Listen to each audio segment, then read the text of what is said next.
যে সরকার ক্ষমতা এসে বলবে আমরা প্রতিশোধ নেব না, আমরা রাষ্ট্র বানাবো এবং সত্যিকার অর্থে সেই কাজে হাত লাগাবে, সেই সরকারকে কেউ ফেলতে পারবে না।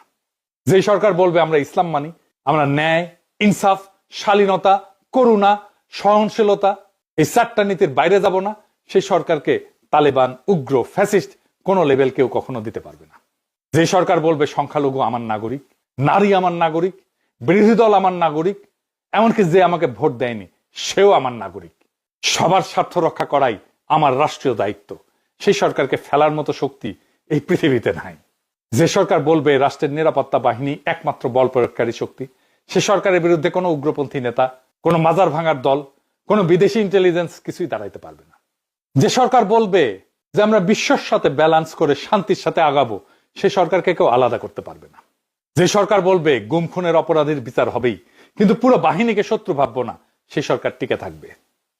যে সরকার বলবে দুর্নীতি আমরা বন্ধ করব কিন্তু অর্থনীতি বন্ধ করে না, সফট ল্যান্ডিং দিয়ে আমরা এটাকে সামলাবো, সে সরকার জনগণের সাথে থাকবে।